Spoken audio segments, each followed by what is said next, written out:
Now, I'm a Maryland native, so this is something I was interested in talking about the Snallygaster. Sounds kind of nasty to say. This folklore has been part of Maryland history since the 18th century and has a very interesting history behind it. Before we get into it, make sure to like, comment, subscribe for more lazy historian videos. The Snallygaster originated from the German settlers of Frederick County, Maryland. The original term was Snallygeist, or quick spirit. A dragon-like half-reptile, half-bird, the Snallygaster is a creature of fantastical description, bearing sharp teeth and claws, large wings, and sometimes one eye or tentacles. A mixture of body parts, essentially. I guess it depends on who was telling the story and how crazy they wanted the story to sound. The flying monster was known to frequent the area around stalls and distilleries, at least according to news reports at the time. The Snallygaster was rumored to swoop silently from the sky to pick up and carry off its victims. This winged creature is said to live deep in the caves of South Mountain. Legend has it, this mysterious monster swoops down from the sky and steals children and chickens from unsuspecting farm folk. Some say it's real, some say it's a myth. But when they see it coming, they all say, "Better run and hide, the Snallygaster's coming to get ya." The earliest stories claim that this monster sucked the blood of its victims. Seven-pointed stars, which reputedly kept the Snallygaster at bay, can still be seen painted on local barns. A Jewish Austrian literature scholar in the 1930s, Leo Spitzer, suggested the Snallygaster was likely derived from the Wild Hunt, an old story with Norse and Christian origins. In it, a troop of damned souls ride the sky between Christmas and the Epiphany, chased by the wild hunter, Odin, snatching unwary travelers, especially children, along the way. Few scholars have attempted to unravel the meaning of the Snallygaster, maybe since it's too obscure, too regionally focused, or just too bizarre. The Snallygaster seems to have emerged from the old world, but by the time it found its way into the print in the United States, it's taken a far more fantastical and bizarre aspect, with reports of it sounding more like absurd tall tales than either journalism or traditional folklore. It has been suggested that the legend was resurrected in the 19th century to frighten freed slaves. Newspaper accounts throughout February and March 1909 describe encounters between local residents and a beast with enormous wings, a long pointed bill, claws like steel hooks, and an eye in the center of its forehead. It was described as making screeches like a locomotive whistle.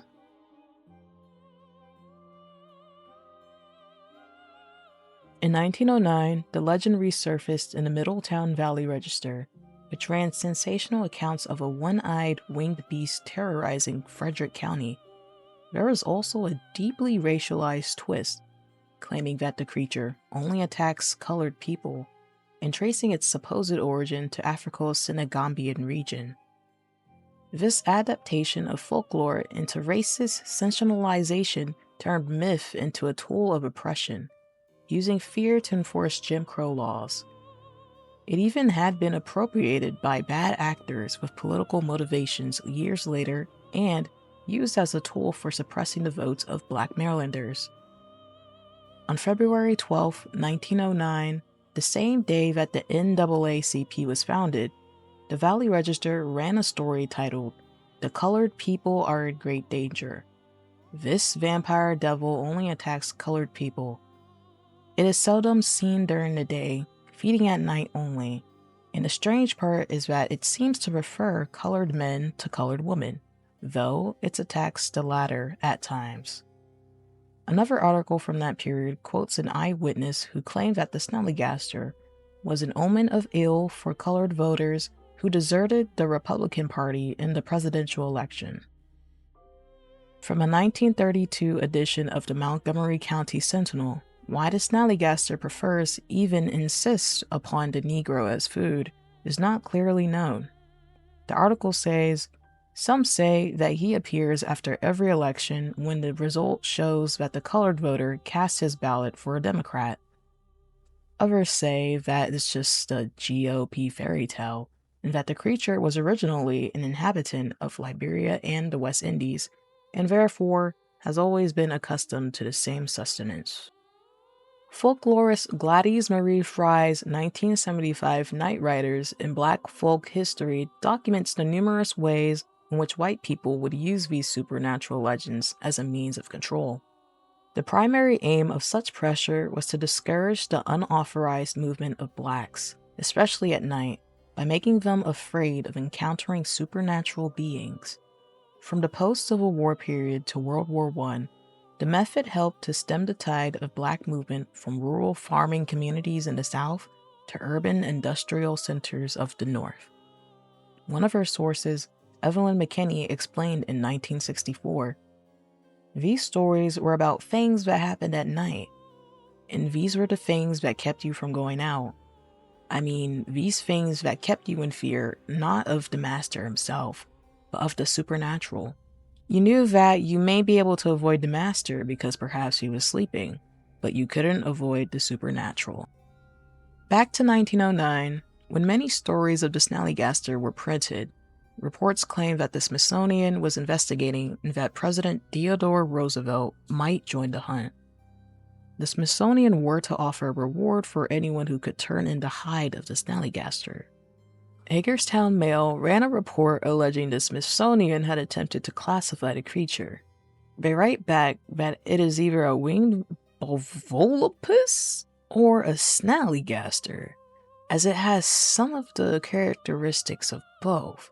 These animals are exceedingly rare, and the hide of the Snallygaster is said to be worth $100,000 a square foot, as it is the only thing known that will properly polish punctal shells used by Africans of Umbopeland for ornaments.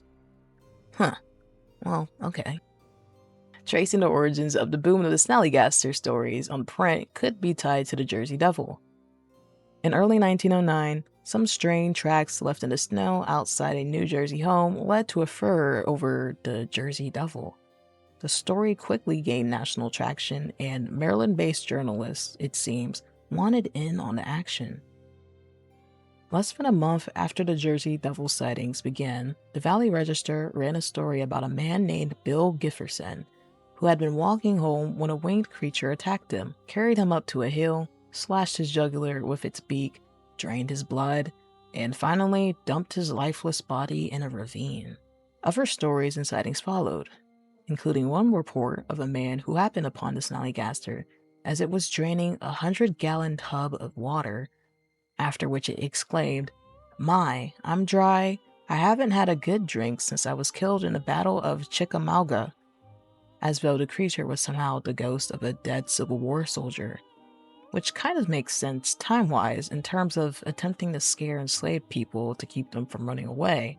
But this went on until July, when a final dispatch from the Valley Register described a scientific expedition to discover the nocturnal monster's lair, whereupon it erupted from the ground and flew off to Virginia. Good luck, Virginia. The 1909 Snallygaster craze was largely a newspaper hoax to boost sales, drawing power from fear and control in Maryland's history. During Prohibition, moonshiners in South Mountain used the stories of the Snallygaster to scare away revenue agents and explain the eerie sounds of their stills.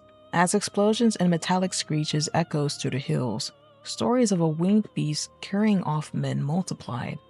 In this way, the same folklore once used to intimidate became a shield to protect through shared superstition. The Snallygaster eventually made its way into the culture of Maryland. In 1932, news reports appeared suggesting that the cryptid was drawn to moonshine stills hidden in the mountains. On December 12th, the Register announced that the Snallygaster had fallen into 2,500-gallon vat of backwoods liquor after being overcome by the fumes. Wow. By the time officials got there, the alcohol had completely eaten away at the animal, leaving only its bones, which were, for some reason, subsequently dynamited. Dragon Distillery in Frederick now sells its own Snallygaster rye. In 1949, after Maryland passed the Subversive Persons Act, spearheaded by lawyer Frank Ober, which required candidates for public office to take a loyalty oath, the Baltimore Sun reported that the Snallygaster had been seen in Massachusetts, where it was quoted as saying it was trying to escape the Ober bill. Here are more recent Snallygaster references in pop culture. There's an annual beer festival, a beastly beer jamboree, called Snallygaster, which started in Washington, D.C. in 2011. The Snallygaster is also mentioned in Season 2 of Mountain Monsters, the 2017 edition of J.K. Rowling's Fantastic Beasts, and Where to Find Them incorporated the Snallygaster into her Harry Potter universe. It's described as a part bird, part reptile relative of the Okami, with serrated steel fangs, a bulletproof hide, and a natural sense of curiosity. A creature called a Snallygaster appears in the 2018 Bethesda game Fallout 76. It bears little resemblance to the creature of legend and is described in the game as a failed genetic experiment. Snallygaster's Cafe and Wine Bar is a popular restaurant in historic Harpers Ferry, West Virginia. The Snallygaster is also mentioned in Episode 4, Season 5 of series Chesapeake Shores, where Snally hunters gather for an annual day of search of the fantastic animal. To sum it up, the Snallygaster originated and evolved from the Old World from German immigrants out of fear of their venturing and living in early America. That was later used as a fear and control tactic of enslaved and people of color in Maryland. For a more realistic conclusion on what could possibly be the Snallygaster, it's possible that it could have been a great blue heron, stork, crane, or other large bird, possibly with prey in its beak. Herons are also known to produce a variety of very loud, alarming sounds when disturbed. Anyways, that's it for today. What do you think of the Snallygaster? Do you think it's real? Have you seen one? Have you attended the Snallygaster Festival before? How are the drinks? Let me know in the comments below. If you enjoyed this video, make sure to like and subscribe for more and suggest other folklore, legends, and histories you'd like to hear about next.